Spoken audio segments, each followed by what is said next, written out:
Okay. Call this meeting to order. Please call the roll. Mr. Garrett? Here. Councilman Garrett. Councilman Accomando? Here. Councilwoman Sanchez? Councilwoman Mazer? Here. Council President Simulika? Here. Please rise to salute the flag. I pledge allegiance to the flag of the United States of America, to the republic for which it stands, one nation, under God, indivisible, with liberty and justice for all. Adequate notice of this meeting has been sent to all council members and to all legal newspapers in accordance with the provisions of the Open Public Meetings Act, Chapter 231, Public Law 1975. Public is hereby advised that any statements made during the meeting of the Township Council of the Township of Saddlebrook may not be privileged or protected, and that persons or entities who take issue with such comments or are offended by same may and have in the past sought legal redress through the courts. Any member of the public who addresses the council speaks for themselves and not for the council. Notice is hereby given that beginning January 1st, 2026, the complete text of all legal notices required to be published in the Township of Saddlebrook shall be obtained or viewed on the Saddlebrook website, saddlebrooknj.us. In addition, the New Jersey Secretary of State will be establishing a legal notice hyperlink page allowing members of the public to find hyperlinks for every municipality. On or about March 1st, a hyperlink to the Secretary of State's webpage will be published on the municipal webpage as soon as same is available. Tonight is a special meeting. It's to introduce the 2026 municipal budget. With us, we have the Township's auditor, Stephen Wilcox, and we're going to hand it over to him so he can give us some highlights, lowlights, whatever we have to do with a little of both on the budget, and then there will be a motion to introduce the budget. And just for everyone's knowledge, there will be the public hearing on the budget at our regular meeting, June 18th. Okay, that'll be a 7 o'clock meeting. Correct. Thank you, Council President. Good evening, everybody. Tonight, as Andrew said, you have the 2026 municipal budget for introduction. Process is you introduce it, it goes to the state, they go through a review process, and then we have a scheduled public hearing on the introduced budget on June 18th at the regular meeting. With any kind of luck, we'll actually get the okay from the state by then in order to adopt the budget at that time, after the public hearing. So, 2026, I'm sure you've read the articles in the newspaper about surrounding communities, about the county. It's been a challenging budget year. I understand your school district as well has had a challenging budget year.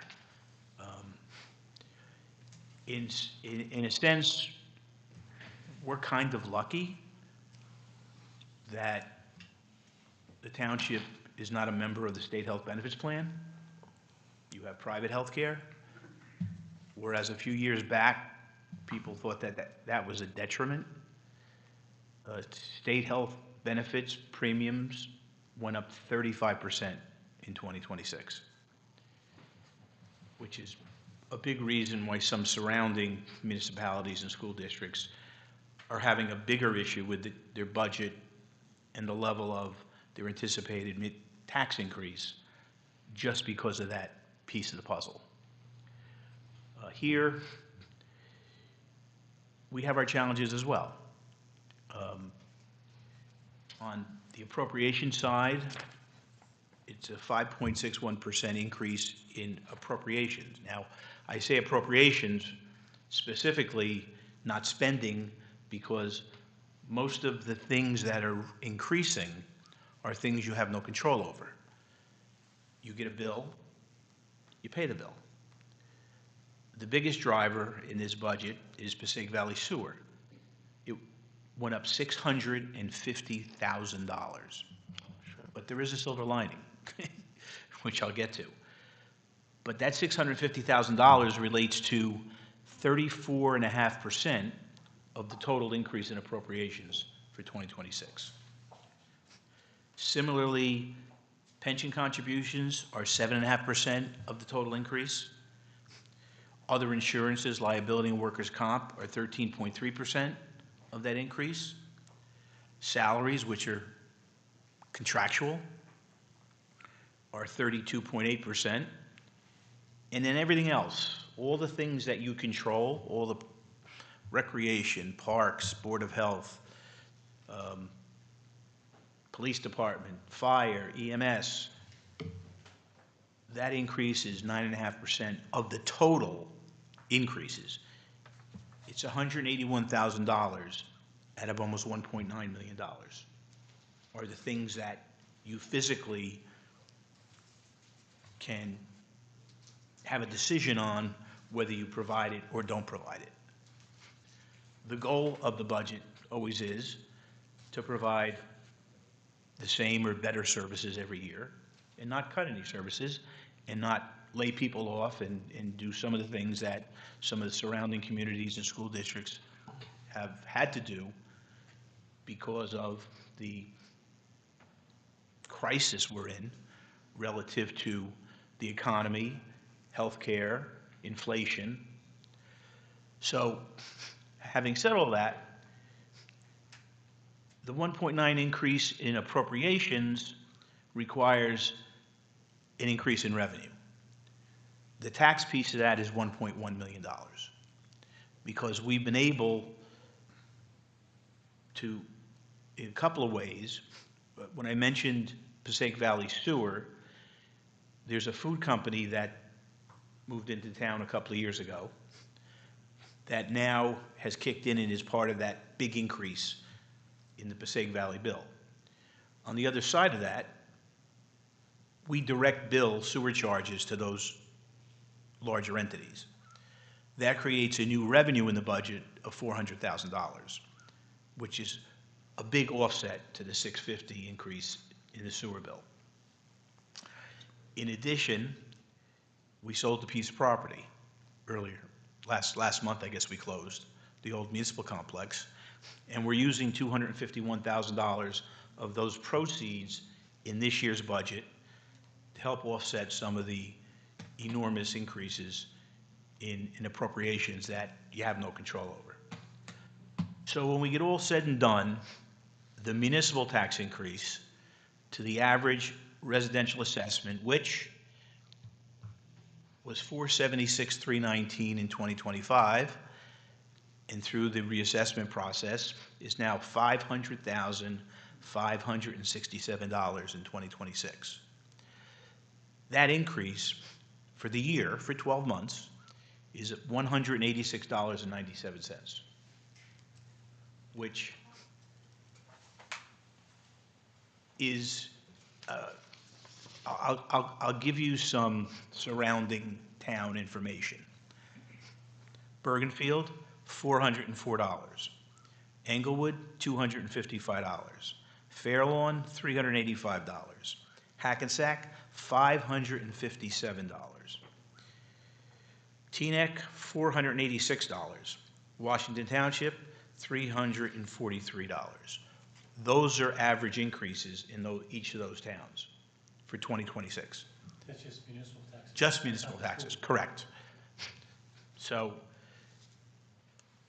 we're 186.97, which, with everything I've seen throughout the first couple of months of this year and every budget I've looked at and every newspaper article I've read about any town or any school district, they're laying people off, they're cutting programs, they're a mess.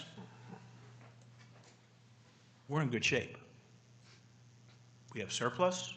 We're using $3 million in this budget like we did last year. We now have the sale of property money, which we'll use to help even offset some of the ridiculous increases in appropriations like health insurance and liability insurance to kind of even that out. And to the best of our ability, give the taxpayers a break. Because this could have easily have been the same as Maywood, which was $311, easily. But we've got some other tools that some other towns don't have. We've been fiscally responsible as long as I've been here, and as long as the mayor's been the mayor, and the majority of you have been on the council. And this is the result. The result is, yes, we have to raise taxes. Everybody's raising taxes. But we are raising taxes a lot less than the towns around us and than our own school district, because of the things that have been set in place budgetarily and economically over the course of time. So with that, I ask if any of the council members, the mayor, have any questions. I'm going to start. So I'm going to ask a question that we're probably going to be asked, and I have been asked before.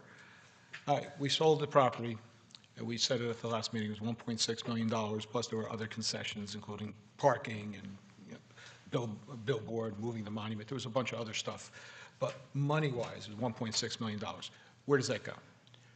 That goes in a reserve. We're using $251,000 of the 1.6 in this budget as revenue to offset some of the increases in appropriations that we have no control over. And we'll continue to use that money ratably and responsibly over the next few years to do the same. Okay, so it's a decision to not take 1.6 million, take everything and just put it toward the budget. Correct. We're Yes. doing it over a certain number of years. Correct, because taking it all at once would be fiscally irresponsible. It would falsely reduce the taxes this year. What are you going to do next year? And mind you, we have a tax levy cap to contend with that sets the maximum amount of taxes you can raise year to year. And I'll tell you, I've got a handful of towns, they still haven't introduced a budget because they can't get under the tax levy cap, because costs are out of control. So, you know, there's a serious problem statewide right now that at some point is probably going to require some sort of legislative relief, because the tax levy cap was 2010, 2%. In 2026, what's going up only 2%? Almost nothing. And then on the spending side, the same thing, the cap is 3.5%. In some of these smaller municipalities, that 3.5% is a couple of $100,000, and salaries are going up more than that because, you know, the binding arbitration bill sunshined 8 years ago. It's never been renewed. So contracts, right, wrong, or indifferent, are more than 2%. Yet there's a cap at 2%. So yeah, there's a whole set of circumstances here, kind of like a perfect storm. And again, I've been doing this a long time, and I've never seen so many people having such a problem balancing a budget. Just one other from me, and maybe this is for Jimmy and not for you, but with that enormous increase from, actually I got two questions, but with the enormous increase from the sewer commission, is there a reason given for such an exponential increase in? I think he's got it. Jimmy?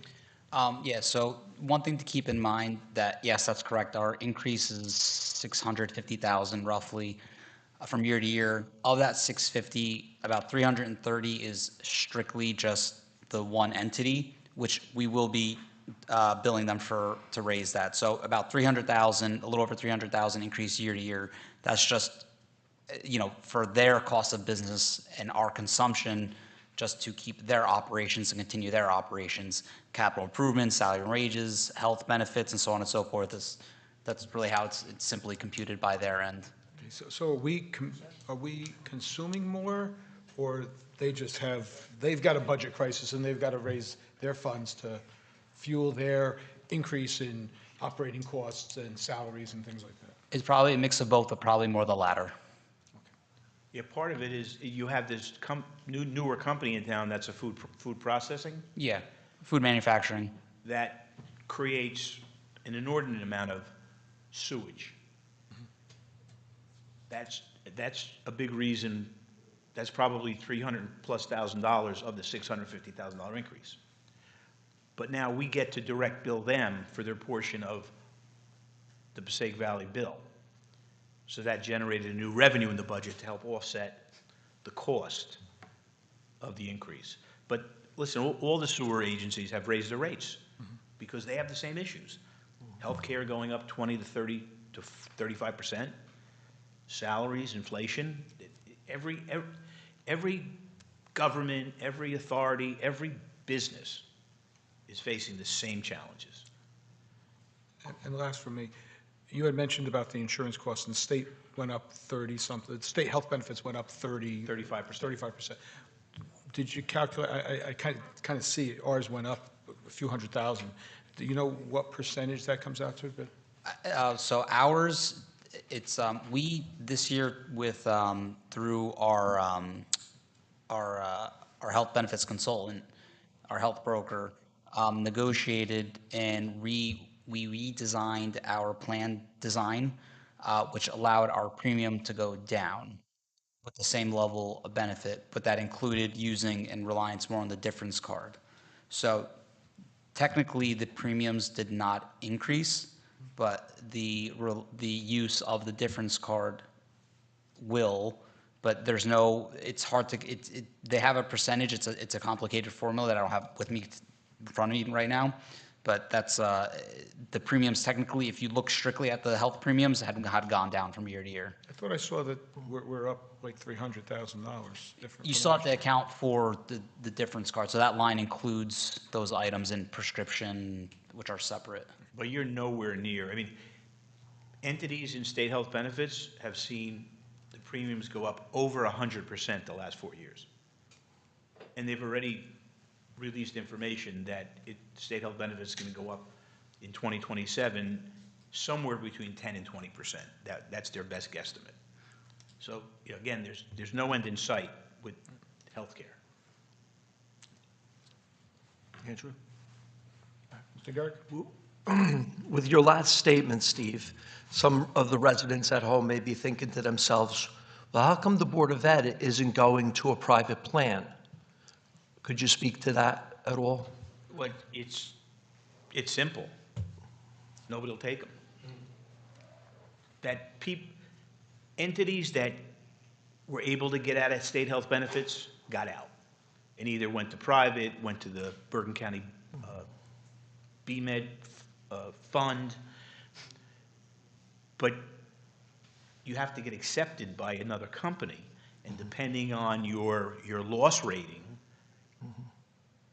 depends on if another company would underwrite your policy. So basically what you're saying is a lot of the districts are bad risks and nobody wants to insure them? Kind of. Generally speaking, yes. It's that their history is such. Right. That- It's a loss for them Yeah, if they right. underwrite them. Correct. Yeah.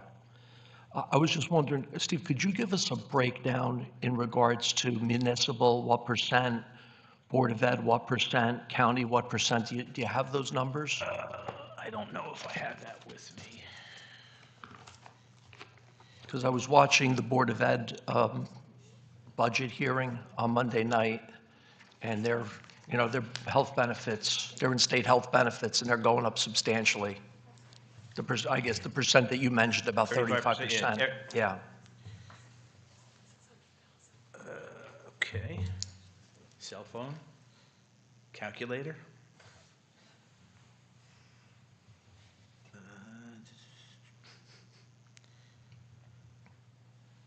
Municipal taxes, 25. Divided by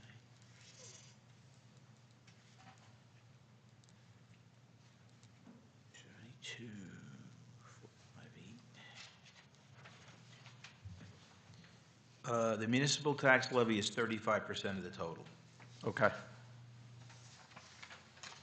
And I think the county's usually around 9-10% or so, and the Yeah, remainder it's a is, little over 10%. yeah. We've got a little for the library, and then the rest is Board of Ed.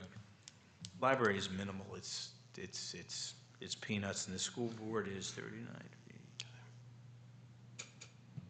Because I know the Board of Ed, their increase is $399 for the average house. I don't know Board if of you- Ed is over 54% of the total tax levy. Okay. And then just one final question. Overall, how would you rate our overall financial situation here in Saddlebrook from a municipal standpoint? Again, I think I said it earlier, that you're in good shape. You've been in good shape for a number of years. You were in good shape before COVID. We got through COVID. Like everybody else, we struggled a little bit, but everybody got the federal money to help. Unlike some other governments, we didn't piss away the federal money. We used it wisely. And we came out of COVID in as good or better shape than we were beforehand. And we continue to operate and generate surplus every year and take that surplus and put it back into the budget. And honestly, we haven't had, certainly haven't had a bad year like some of these towns that are going up $500 and $600 for municipal taxes only. We've done a very good job of, everything gets done in moderation.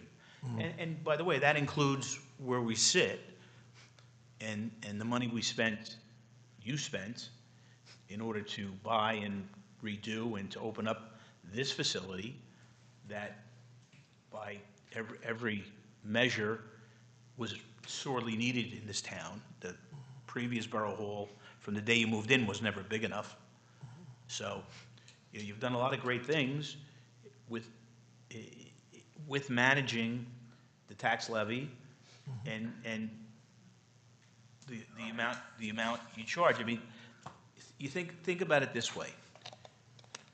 For 2026, the average taxpayer is going to pay $4,154.71 for police, fire, emergency, DPW, which includes sewer, snow, roads, parks.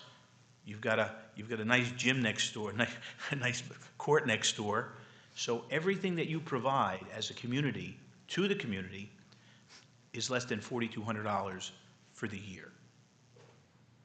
That's a pretty good deal. Yep.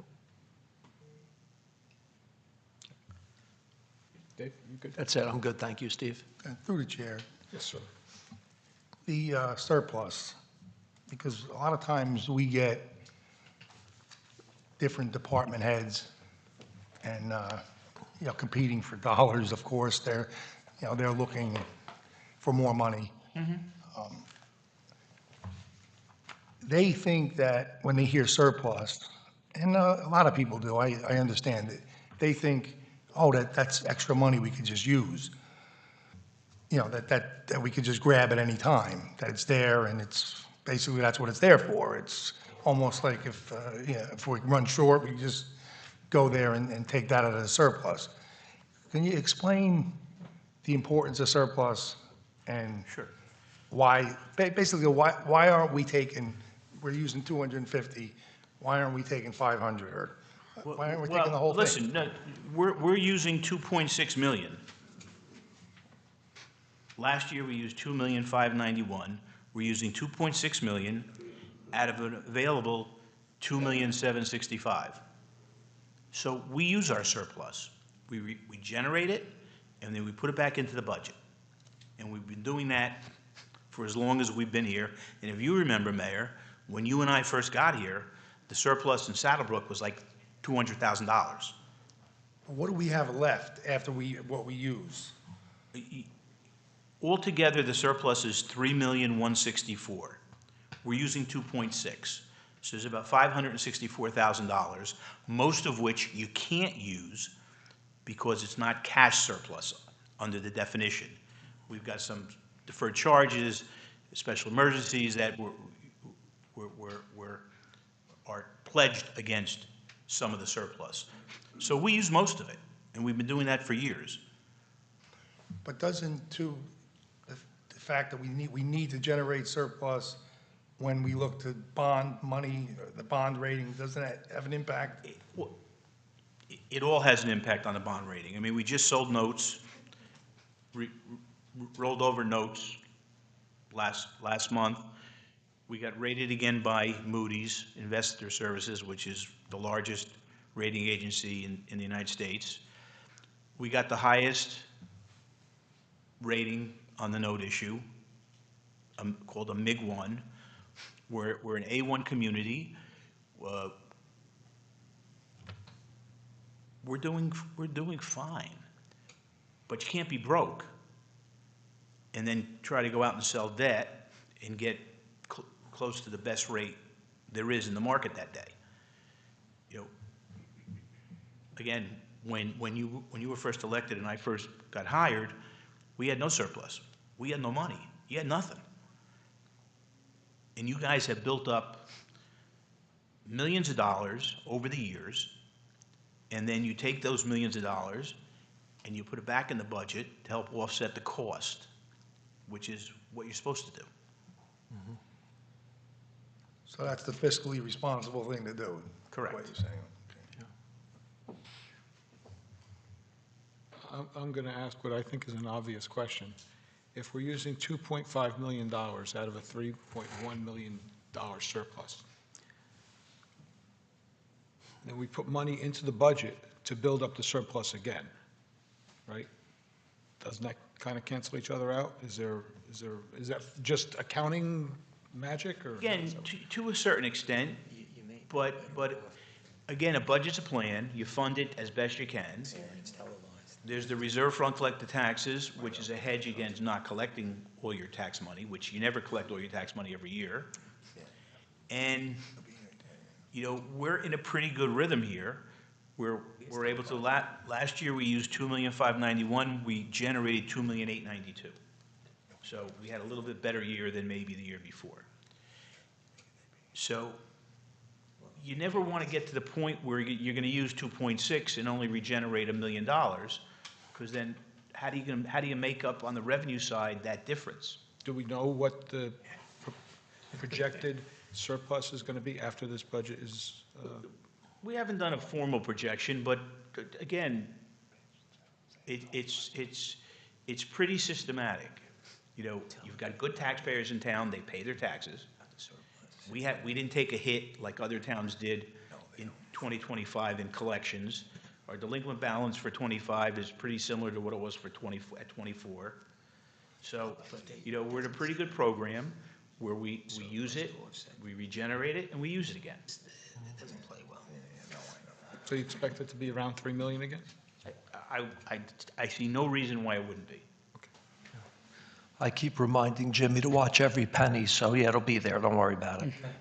Right, Jim? Yeah, hopefully. No, he's good, he calls a lot. I know. I have a question. Certainly. Just testing you, Steve, to make sure, you know, you're on your toes. That's why he calls you. It's all good. Unlike other professions, phone calls are free. Steve, if I may, I'd like to know what number are we using for the average home assessment? It's the 500,567, Okay, thanks. which is based on the reassessment 426. Anybody else, Mayor, Council? Todd? And just one last one. So what's the percentage of the raise, of the increase, I should say? It 4 point something? 4.42, Right. which, again, when you read these articles about surrounding, I mean, Hackensack was 10 1/4. Hoboken, 18.9%. Steve, do you know how much of the 4.2%, as you stated earlier, is due to the health insurance and the pension and that aspect of it, of the 4.2? It's about 89.5%. So 89.5% of the 4.2% increase basically Are things we can't control. And that's, again, when we look at that, the last few years, we looked at that other expense side of it, the things that you control as a governing body, the increase and/or decrease from year to year has been very, very small versus the things that are going up enormously that you can't control. So each year, the things that you can look at and, whittle away at, or, take away $10 here and $20 here in order to get to a balanced budget, you've done that, and you continue to do that. And just, you're going to be here June 18th to answer any questions from the public? I will.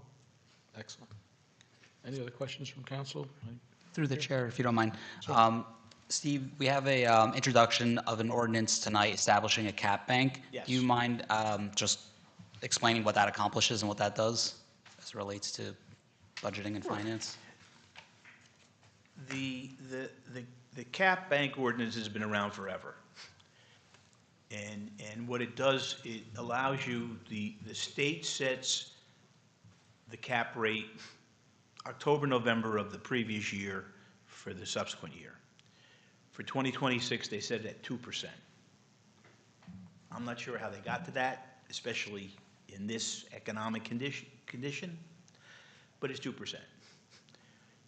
You're allowed by ordinance to increase that to 3.5%, which you've done every year since I've been here.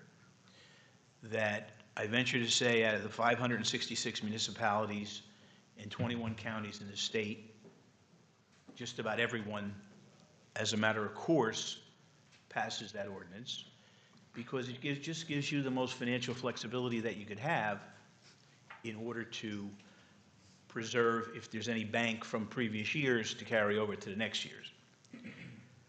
This year's budget is $518 under the cap at 3.5%. And that's because of all of the things we talked about that are going up enormously, that are all contained within that 3.5 cap base. So it's really a perfunctory activity to do it. It makes the most sense because, but when you did it last year, you preserved a $221,000 bank from 2025 that carried to 2026, which helped us get within the appropriation cap in this year's budget. Thank you. What else? You said when we got elected, I got elected as mayor 12 years ago, we had tax appeals we got elected in 2014, we had tax appeals from 2006. Do we have any tax appeals now? And The tax appeals now, again, I can't speak for our friend over here, but tax appeals, my understanding is they're pretty much non-existent because we've been in the rolling reassessment program for the last 5 or 6 years where everybody gets, and again, we were getting killed by the commercial properties.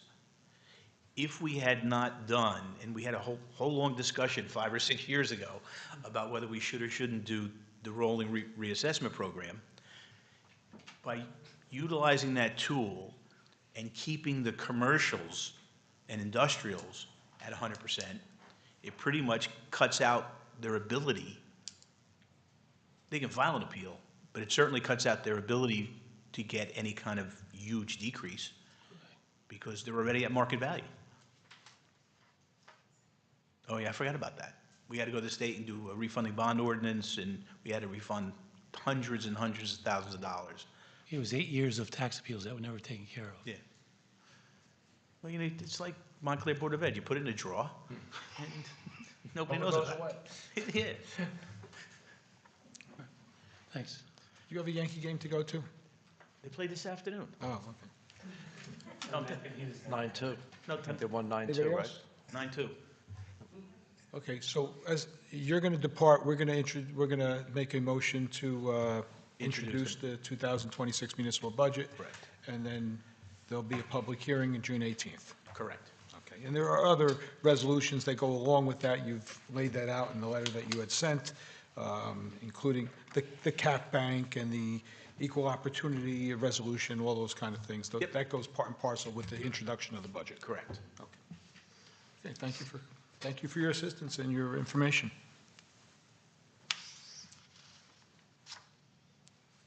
probably. You want to stay for it? No, I'll, No, no, okay. Okay, I'll entertain, This will not be the venue for questions now? no, Okay. there's a public meeting. yeah, the time for the public hearing is Okay. going to be in June 18th. So I'll entertain your motion to introduce the 2026 municipal budget for the Township of Saddlebrook. Motion. Motion by Mr. Accomando, Second. second by Mr. Garrick. Roll call, please. Councilman Garrett, Yes. Councilman Accomando, Yes. Councilwoman Mazer, Yes. Council President Samuka. Yes. So the 2026 municipal budget for Saddlebrook has been introduced, and it's going to be sent to the state. It'll be And uploaded take a to look at it. FAST tomorrow morning. Awesome. Okay, thank you for coming. Thank you for the information. And we'll see you on the, Thank you, we'll see Steve. you on June 18th. Thank you. Andrew, I wouldn't miss it for the world. Yes, I'm looking forward to seeing you again. We'll entertain a motion to open the meeting to the public. Motion. Mr. Second. Accomando, second by Ms. Mazer. All in favor? Aye. Aye. Any against? Seeing none. The meeting is now open to the public. Anyone wish to address the council and the mayor, please come up, state your name, your address, and be happy to hear you. It's still a 3-minute, as you know, there is a 3-minute limit on public comments. Roy Jansio, 506 Leicester Avenue, South New Jersey. I was here last time complaining. I just want to know, we had some communication back and forth, emails. I don't want to get into all that. Residents of Leicester Avenue just want to know the results of the survey and where we go from here on the parking issue. Mayor? I think Jimmy has the results, so. Yeah, through the, why don't we let him- through the chair. Just, if you want me to share those now, I can. We do have a portion of the meeting later on under old business for the update, but whatever you Well, prefer. We don't want to keep them if Sure, we can get the no problem. information now. Sure. Yeah, for Leicester Ave, we received 12 of the surveys back of about 15 homes that are on that street. 10 of those 12 stated they want resident parking only, and then 2 of those 10 stated they want no parking restrictions. So of the 12, 10 want resident parking, and 2 prefer no parking restrictions at all. Mr. Jensen? And that included those, the one that I received tonight. Did you have any other, well, you still got your time. I don't know, yeah. Okay, so my next question is, where do we go from here? I would say that we're going to discuss it a little further and see what that would entail. Again, be careful what you wish for. I always say this to anybody who comes here and asks for things like that, like parking and restrictions and things like that, because you're also restricting yourself. We've got to determine how, if we do it, how we would do it, what mechanism we'd use. We have, are you captain now? Lieutenant Buchek, I keep giving you raises, promotions here.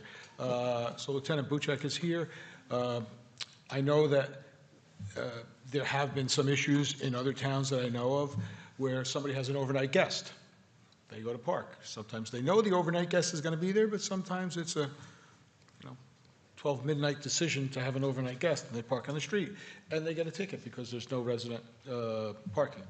My understanding is we'd have to work something out and get something developed with the police department that somebody on that street that has the resident parking permit can call in and say, listen, my Aunt Nellie is coming in from Iowa, and she's going to be here, and she's going to be overnight. Can we get an exemption? And it's got to be limited. They can't be there for 2 weeks, but there would be limited exemptions for some guests. So it's not something that can be done overnight, but we will be looking into it and seeing what the best thing is. And maybe the best thing is to confer with other towns that have that to see exactly how they implemented it, and I'm sure that there were bad things that happened in the beginning, and what kind of kinks that they worked out. Is there any kind of time frame on this, that the process started already?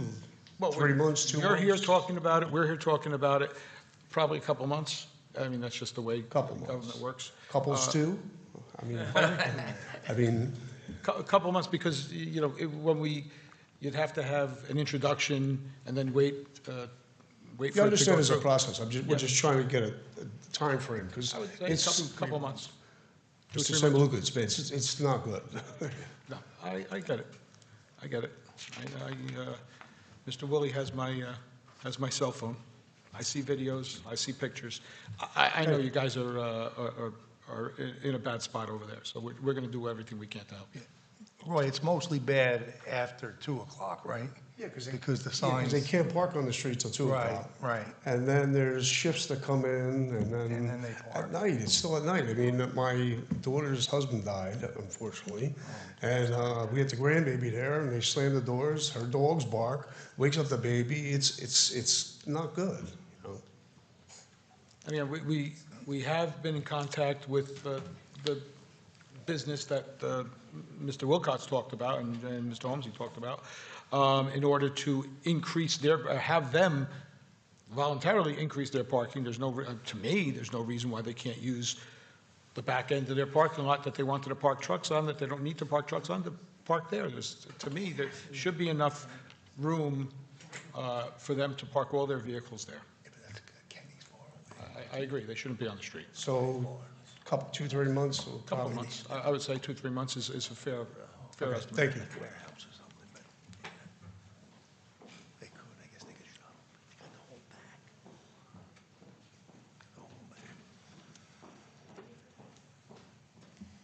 Nancy Murray, Pine Avenue. Two things. One, East Rutherford by my mother's house is near the train tracks and all the bus stops. They have allotted 2 visitor parking passes for each homeowner that requests them, and your hang tag in the car. That's a solution that they use right now, because I have one when I visit her once a week. But my issue for coming here is the work that PSE&G is doing with the paving and the milling and the notification that wasn't really good for the curbs. The notification was non-existent on Pine Avenue for the curbs. They showed up 7 o'clock on a Monday morning. There was no 48 hours, not even Sunday night before, cones out like we were told. And there was a bunch of us running out at 7:10. I ran out with wet hair and just threw on something to move my car because they were coming around. We figured they were going to tow them. It's just not. I got a hold of the superintendent that was there, the foreman, and I let him know that I didn't think it was appropriate. I said, if you go up a few more blocks, you're going to get to the mayor's house. So learn from your mistake here, that you don't do it a couple blocks and don't be so disrespectful of the residents, and give them the notice that you promised them. So now we've got 7 and 8 for the milling, and I understand my street was milled today, but we're all assuming 7 and 8 means you're going to mill, then you're going to pave. And I don't think so, because they milled all of Wilson, they've milled and started milling all the streets, and we don't know when they're going to pave. But I don't leave at 7 o'clock in the morning for work. I leave at like 10 to 9. So I need to be able to get out of my driveway. So they've just got to be a little bit more considerate, I think, when they give us notice, because they give us an email from PSE&G and they put the signs out, but sometimes the signs aren't correct, and then you're trying to figure out, okay, what's the next date? What's the next date? How many more days is it going to be? That's all. Just a little more consideration, and that would probably be. They're going to do your street tomorrow? Or- No, Well, no, they're they've not. just They milled my milled street it. today. Oh, they milled, okay. They're going to do all the milling first, and then they're going to come and Yeah. pave. But originally, the concrete, that was the town. Bob, maybe you can speak to that. That was terrible, because Yeah. they dug up the street, and they dug up the grass, they put the curb in, and when I came home from work, I was parked down on Chappus, and I had to climb over in heels one single board that allowed me to get over a big hole and where they put the curbing in. And then the next day, they took, the curb was done, they took the boards away, and I am kind of just jumping from sidewalk to curb to street to get through. And the funny thing about that notice was that first day, the woman across the street, her husband walks with a cane, and they had to go out, and he literally had to walk down the block over somebody's yard with his cane. I actually stopped before I left for work to see if he needed any help, because she was parked over here. He had to go that way. You couldn't cross the streets. It was just inconsiderate. I think, that's all, with the curbing.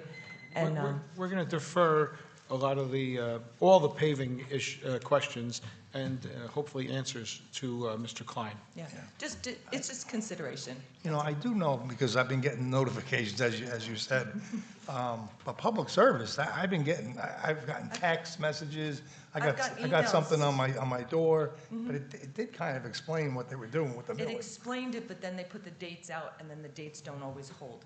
Yeah, And so then you're kind of confused. Are they just going to extend it a day? right. What are they going to do? So, that's all. All right, you know what, while we're on that topic and it's fresh in everyone's head, it's still be open to the public, anyone else wants to come up, but for now, I'm going to defer to Mr. Klein. Can you give us an update on paving and issues that you've heard and that you're hopefully solving?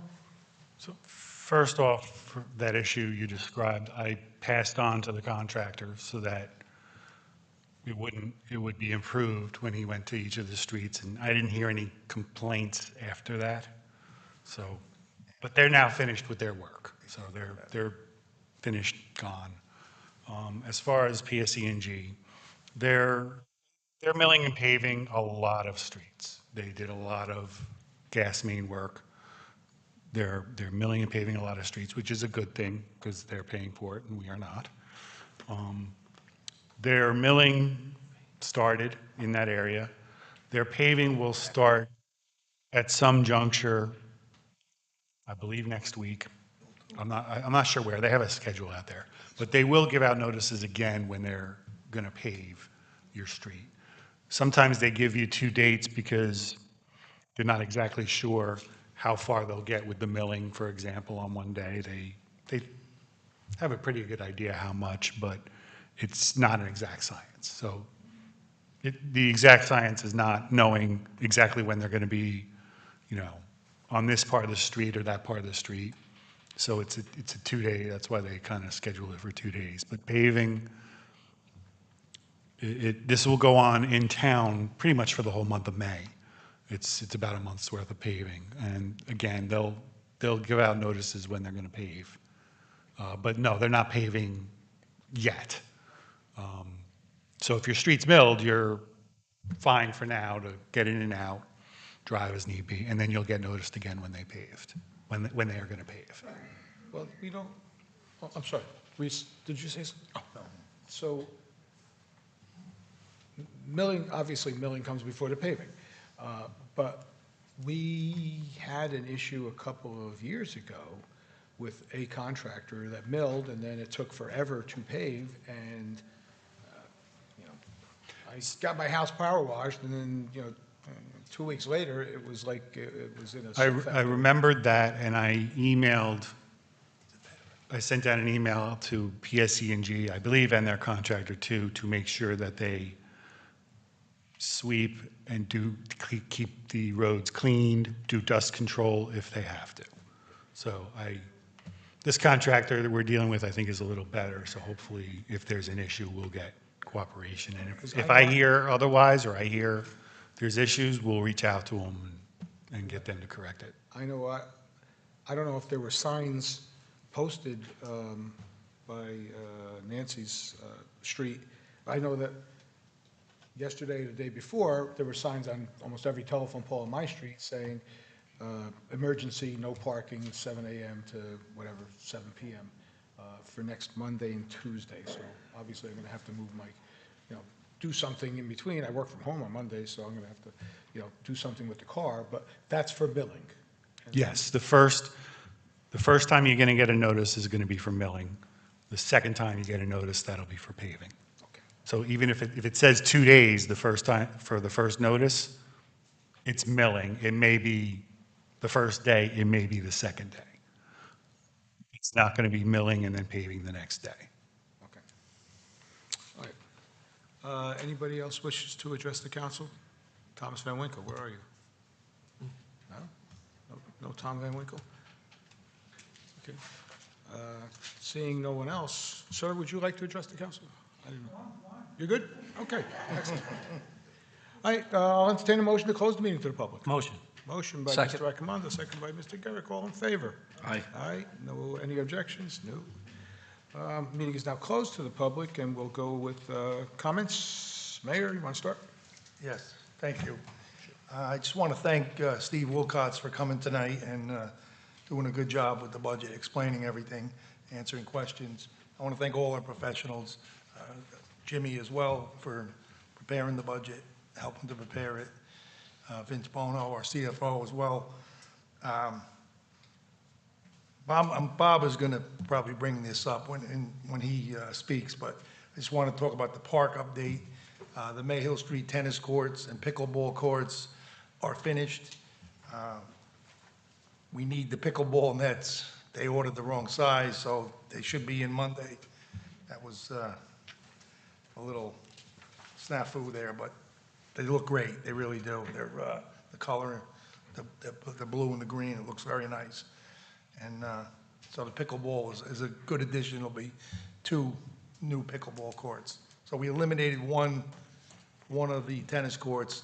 We had 4, now we have 3, which is sufficient.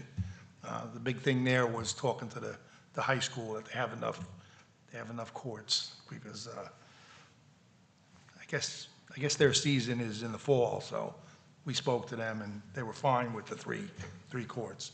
And just to add on to that, what we made the decision to do is, of the tennis courts and making it the pickleball, we tried to take it as far away from the residential area and put it closer to Mayhill, because I've honestly never played pickleball, but what my understanding is that it's not a tennis ball, it's hard, and it makes a sound, and we've heard from other places, from a lot of retiree places down in Florida, that they go crazy because there's so much, there's many pickleball courts and there's a lot of noise. So what we tried to do is take it as far away as possible from the residential area behind them.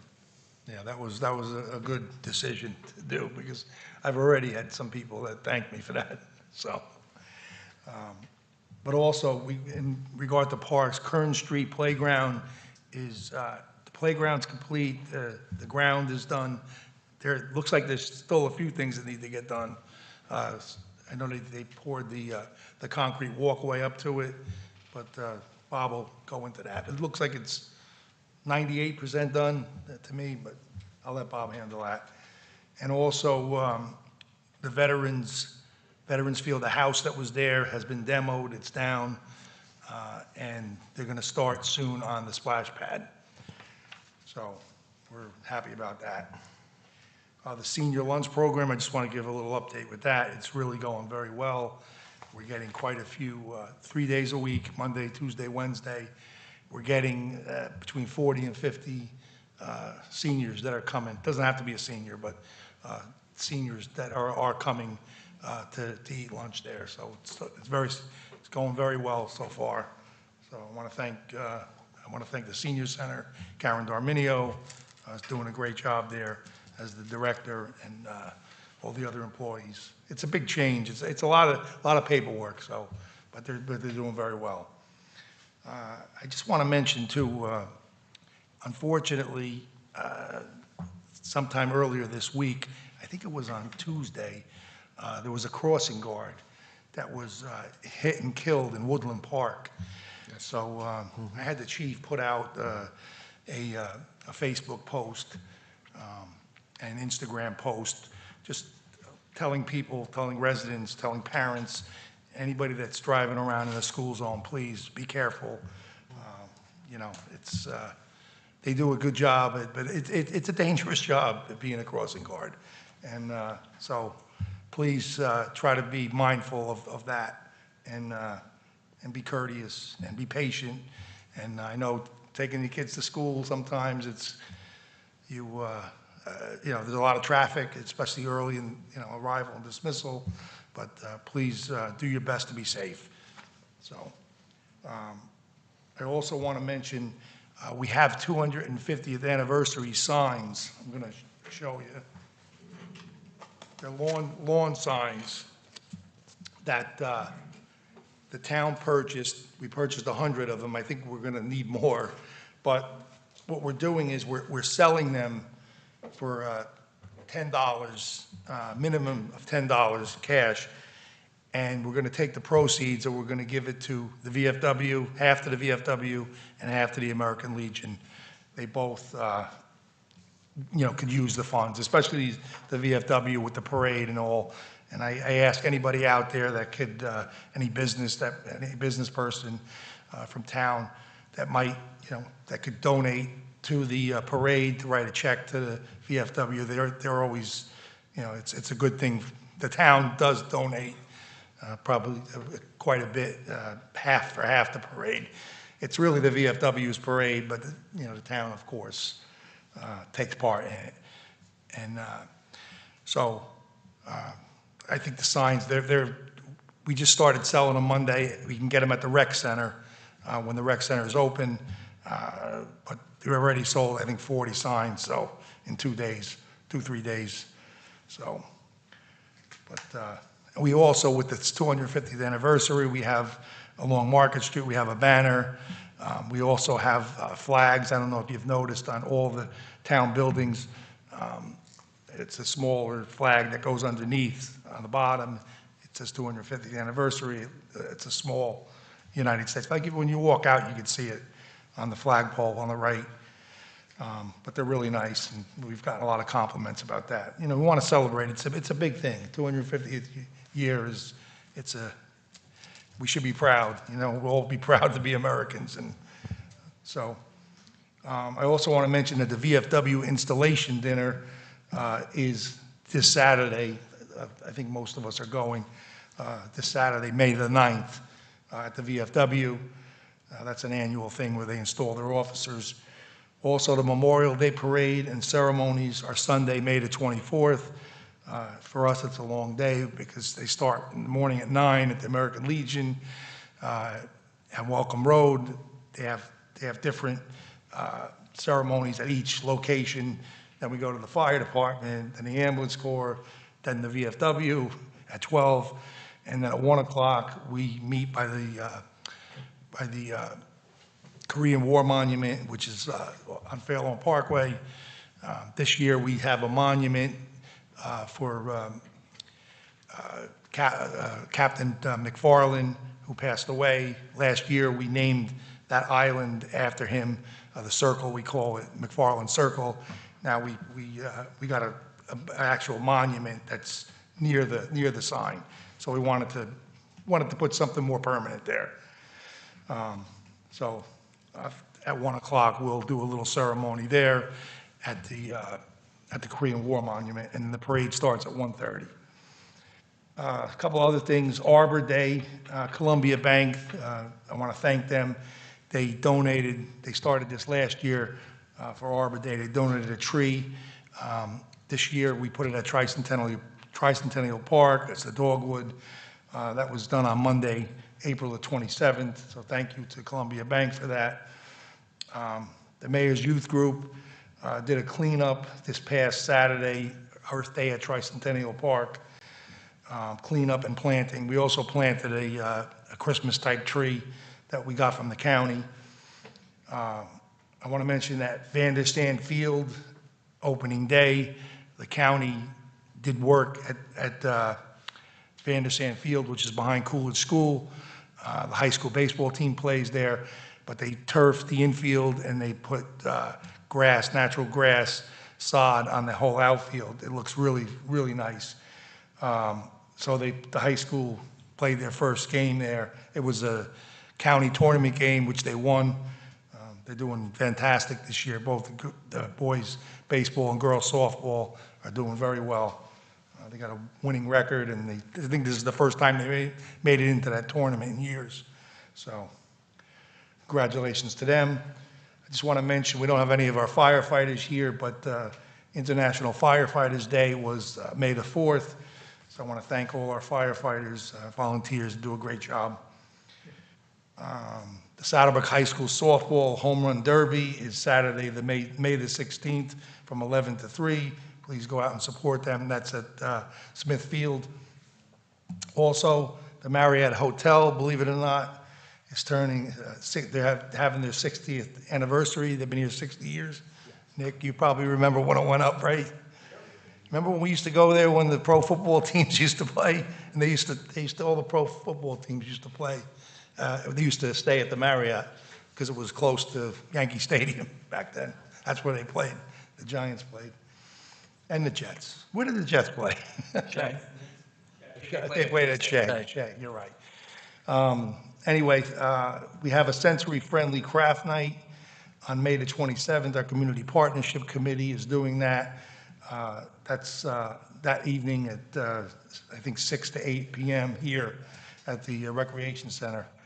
And lastly, we have a summer concert Friday, June the 5th. I forget who's playing. I think I might have it. The Benjamins. What is it? Benjamins. The Benjamins. I don't know. It must be pretty, it's a Friday night, so hopefully it'll be a nice evening. That's it. Okay. Mr. Raccomando? Well, just like the mayor said, I'd just like to thank the professionals and everyone up here. We do it respectfully, responsibly, without yelling and getting out of control, which says a lot about us that we could work together to come to an understanding. The gentleman from Leicester Ave, thank you for coming here. Anybody who comes here and expresses their feelings is great to know that you can come here, because we don't always see what happens on social media. Anybody can complain on social media, oh, this town sucks, they don't do this, they don't do that. But Mr. Willie, I gotta tell you, as long as I've been here, you've been coming up here and complaining about something or bringing something to our attention, and we try and get it done. So thank you guys for doing that, because it makes us aware of what's going on. I don't really have much other to say than Happy Mother's Day. Ms. Mazur? Okay. I'd just like to put a shout out to Pete Ladico, who spent his birthday in the hospital.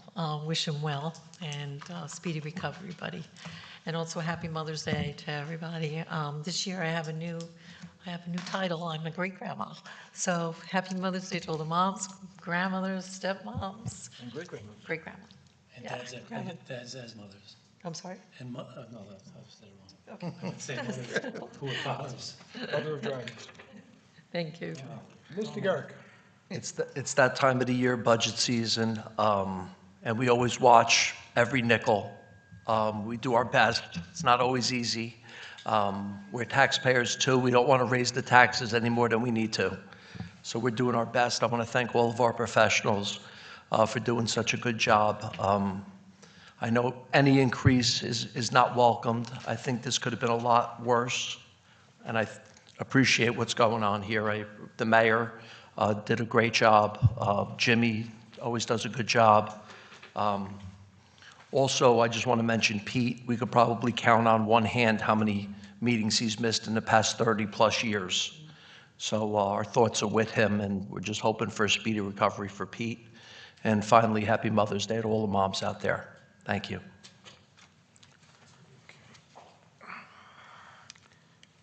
Couple of things. You know, it's funny, the mayor had mentioned how good the baseball and softball teams are doing.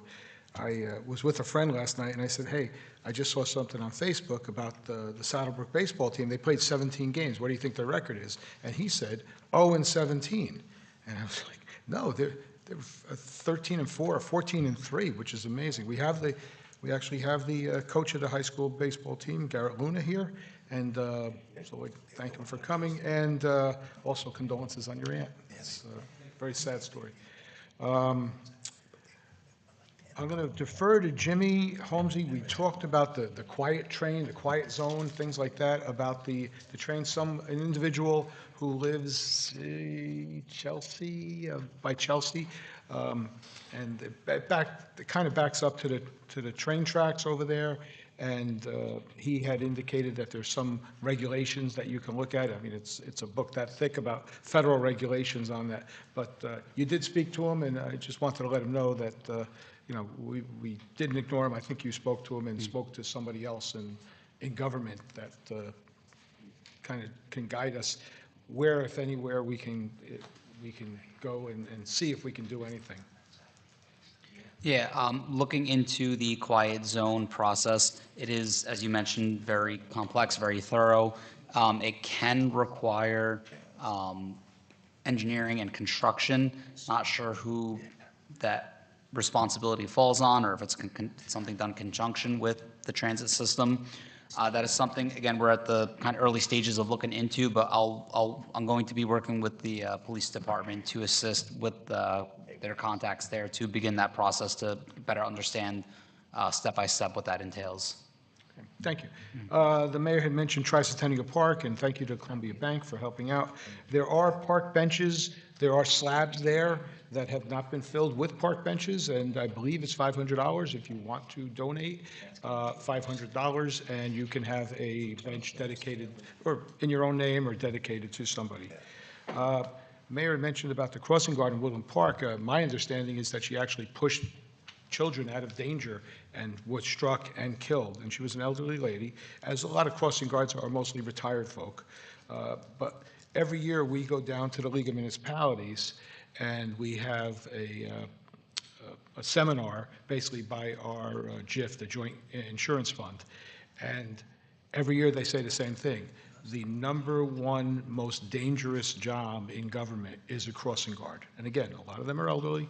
You might see them doing their job, and they might look like they're moving a little slow, so give them a little slack. I know it's stressful, you want to get your kids on time, but I can't tell you how many times I've seen and I've heard of just people just being so disrespectful to our senior citizens that are doing their job. I mean, yeah, they're getting paid, but they're not getting paid a hell of a lot. And again, they're in danger. They're inches from cars, and there's people parking all over the place, and they want to get their kids there, and they don't give a crap. So just take a second, take a deep breath, treat them with the respect that they deserve. One thing, the June 5th is that it's a Friday night. Last year we had a nice Friday night concert. I think it was the Nerds, and we had our largest attendance. Because they're a band that has a following, and the Benjamins is the same way. You'll see the Benjamins playing up and down the Jersey Shore all summer long. We're happy to have them, and I'm going to try my best. I tried last year, and it was not successful, to try and get at least one more concert, and I'd like to get some of our local bands to see if they would come out and we could do a night with our local bands. The issue is, do they share their equipment? And I have to work that out, because I think they're very proprietary with their equipment. Somebody that might not want the other guy to use his drum set or his amplifier. But I'm going to try and smooth that out the best I can, talking to a couple of our local bands that you've seen playing in bars and all over the place.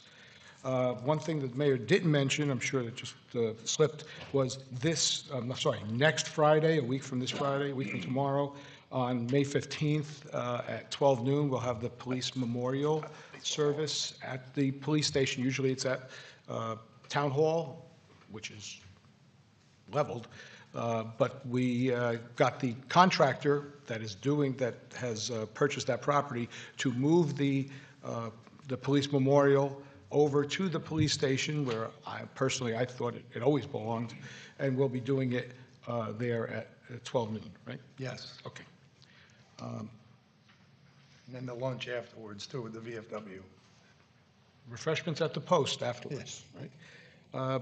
Happy Memorial Day, it's very funny. We have this thing, is it Happy Memorial Day? I mean, it's a Memorial Day, it's a sad thing, but we all know that we're having a parade. I mean, we're not having a parade to sit there and be very glum. So everyone enjoys the parade.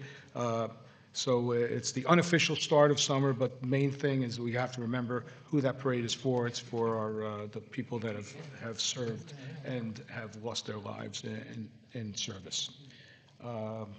Mother's Day is Sunday.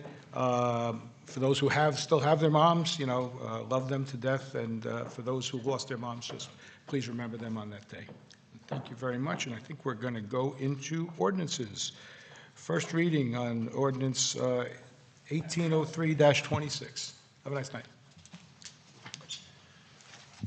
Calendar year 2026 ordinance to exceed the municipal budget appropriation limits and to establish a cap bank, NJSA 48:4-45.14. Okay, is there a motion to introduce? Motion. Second. Roll call. What's that? Motion was Mr. Ackerman? Or was it Dave? No, Dave, then. Mr. Garrick, second by Todd. Mr. Ackerman. Okay, we'll do a roll call. Councilman Garrick, Yes. Councilman Akamondo, Yes. Councilwoman Mazer, Yes. and Council President Simulka. Yes, please read the resolutions. Now therefore be it resolved by the Township Council of the Township of Saddlebrook that calendar year 2026 ordinance to exceed the municipal budget appropriation limits and to establish a cap bank NJSA 48:4-45.14 heretofore passed on first reading be further considered for final passage at a meeting to be held on June 18th, 2026 at 7 p.m. or as soon thereafter as the matter can be reached at the municipal complex, 55 Mayhill Street, and that at such time and place all persons interested be given an opportunity to be heard concerning said ordinance according to law with a notice of its introduction and passage on first reading and of a time and place when and where said ordinance will be further considered for final passage. Is there a motion to adopt this resolution on first reading? Motion. Second. Mr. Garrick, second. Mr. Accomando, roll call. Councilman Garrick? Yes. Councilman Akamondo? Yes. Councilwoman Mazer? Yes. Council President Simulka. Yes. I believe we'll go to the consent agenda.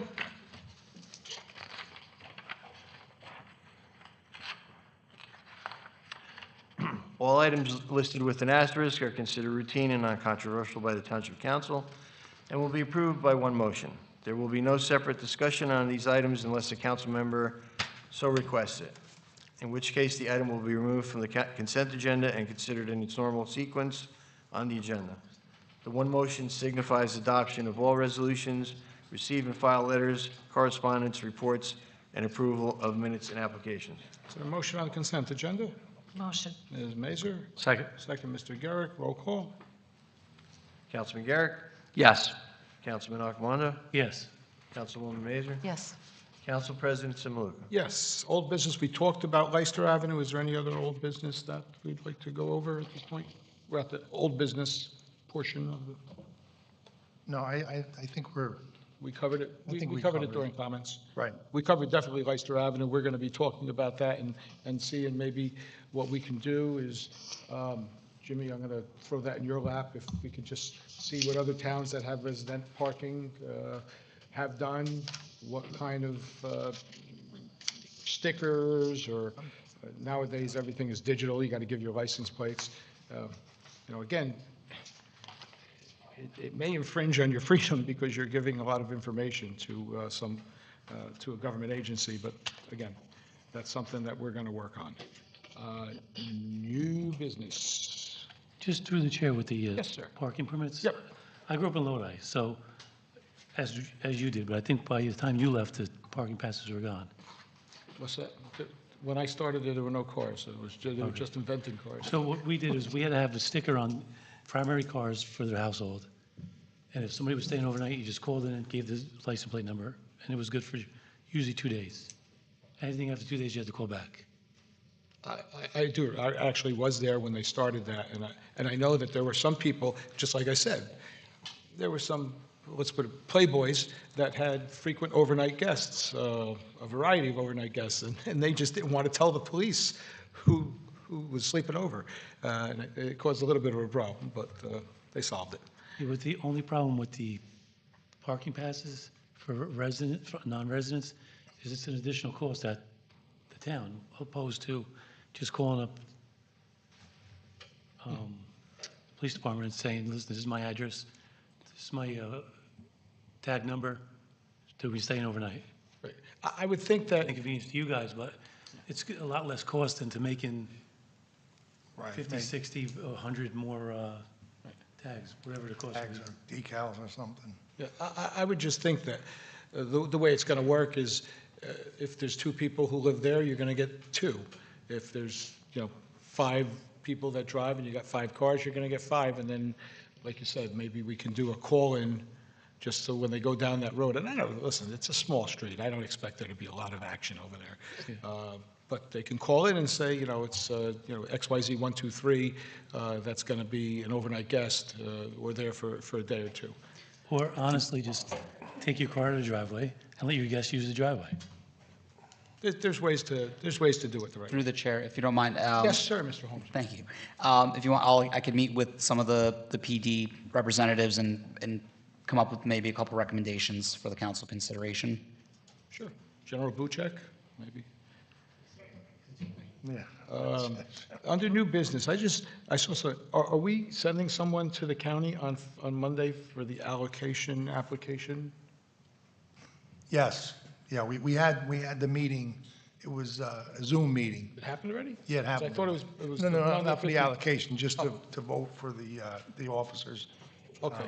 Right, you know. Because it made it seem like if we didn't show up on the 15th. Yeah, we were yeah, gonna no, be shut out. they're very strict with that now. Yeah, So- so, no, we're good. I was going to say, if you don't have anyone to go, Yeah. it's 4:30, I'll attend if you need me. Yeah, that one is, you have to go there. It's Okay. in person. So we have somebody go. Yeah, yeah. Any other new business? Did you, I mean, we kind of bypassed Bob. Is there any other thing that you want to talk Yeah, about, yeah. parks maybe, or general engineering stuff? Current park is done, it's being used. I was there earlier today.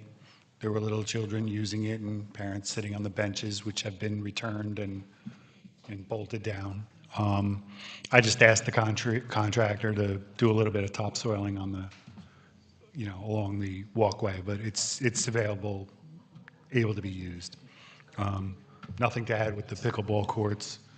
Monday, we're thinking, we're going to. I was told they're going to arrive Monday, then they have to be installed. I don't know if they're going to be installed Monday or Tuesday, but I will keep on them, We have our pickleball aficionados that are I'm sure. waiting there with their paddles.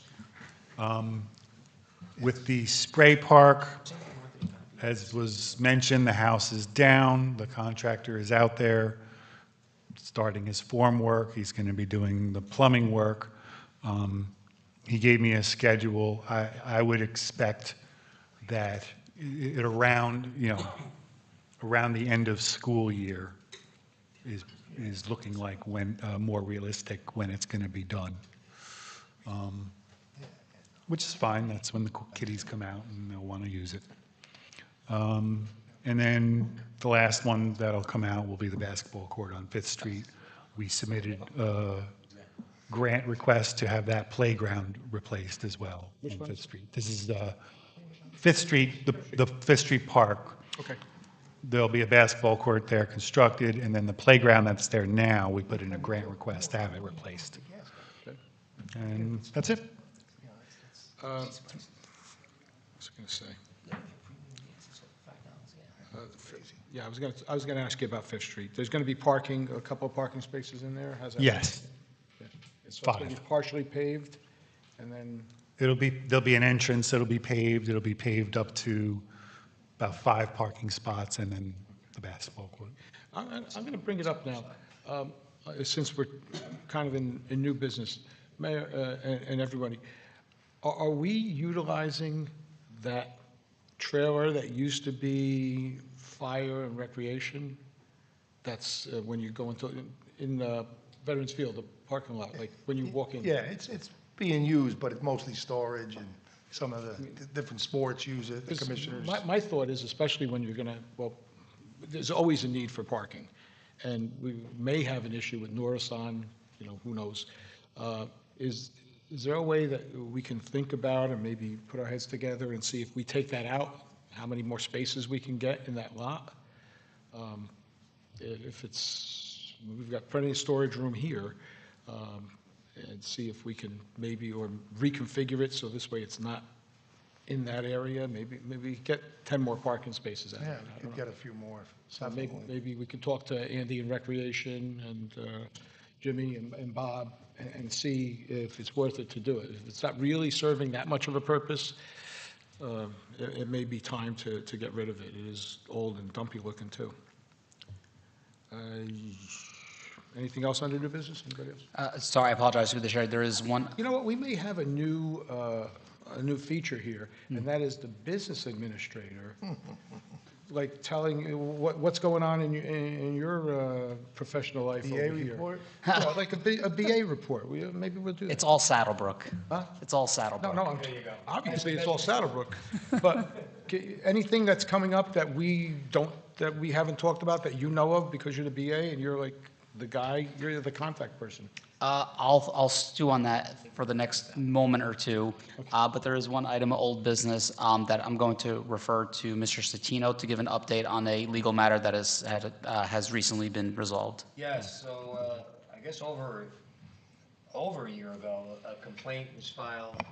A complaint was filed by a resident contending that a decision that was made by our zoning board was discriminatory, and for whatever reason, they also included the governing body, even though the decision was made by the zoning board. And we received a decision today that said there was no discrimination in dismissing the complaint that was filed. Awesome. Okay. Have you stewed? Yes. Okay. One item, actually more than a few items in this budget that was introduced tonight.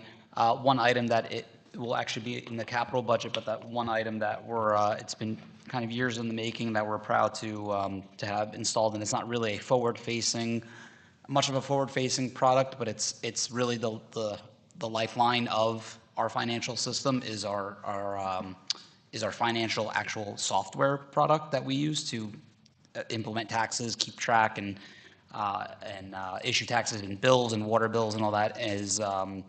We currently use a company called Munidex, and we will, through the support of everyone and also all the departments and supervisors, we'll be upgrading that to Edmunds.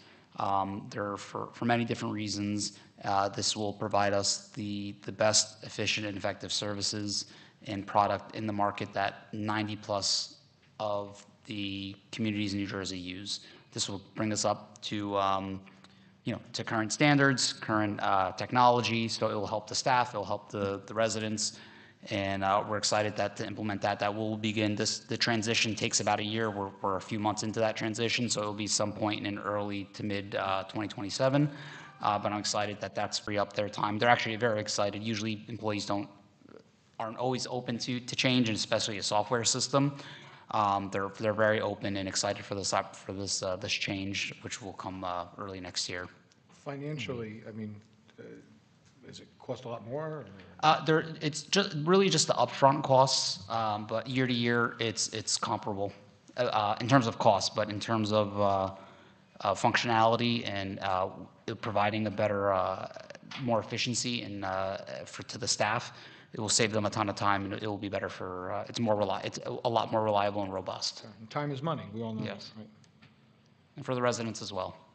And our IT guy is supporting it 100%, so it's, Anything happening else that you think the township should be aware? It's your time to shine, my friend. I mean, everyone, we'll put it on social, we have put it on social media, and it's a big issue that all the communities are facing in New Jersey, the e-bikes. That law, I believe in June or July, will become you're able to enforce. So we'll be sharing that, but that is a very forward-facing issue that the residents and riders should be aware of, that the PD will be out enforcing when the time allows. Do you have to have, There's certain definitions, but you will have to have a license, registration, insurance. Commander Buchek is here. Is also helmet?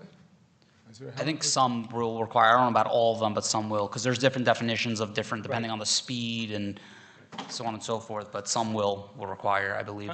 I think it goes by how many miles per hour Correct. the bike can go. Has different type of.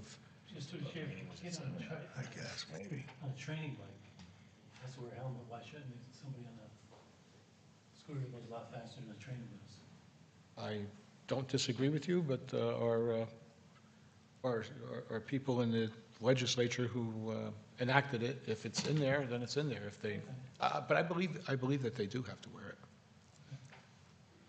Okay. I also, on that note too, I spoke to the chief. He's going to do some kind of roadside educational program, have officers that, you know, are on the side and pulling them over and talking to them and explaining the law. Yeah. Community, yeah, the that's county's part of doing our it. community policing. Yeah, so. Okay, anybody else before we open the meeting to agenda items? We're good? Okay, I just want to wish everybody a happy Mother's Day. I forgot that. And wish It was Pete, implied. It was yeah. implied. and wish Pete well. I went to Yes. see him last night. He's in good spirits. Yes, I talked to him yesterday, and he sounded a lot better than he sounded 2 days before, so, you know, best of luck to him. Get back soon, and I want to commend Mr. Barali, who's done a fantastic job here. A little golf clap for you. Thank you. Entertain a motion to open the meeting to the public on agenda items only. Motion, second. Motion by Ms. Mazur, second by Mr. Raccomando. All in favor? Aye. Any opposed? Seeing none, motion passes. Meeting is now open to the public on agenda items. Anyone wishes to address the public, address the council and the mayor on any agenda items? Seeing none, I'll entertain a motion to close the meeting to the Motion. public. Motion, Mr. Raccomando, second by Mr. Garrick. All in favor? Aye. Anybody against? Seeing none. Last item of business, any final comments besides Happy Mother's Day and enjoy your Memorial Day and be safe out there? No, We're good? dinner's getting cold. Motion to adjourn? Ms. Mazur. Second. Second, Mr. Garrick. All in favor? Aye. Great. Thank you, everybody.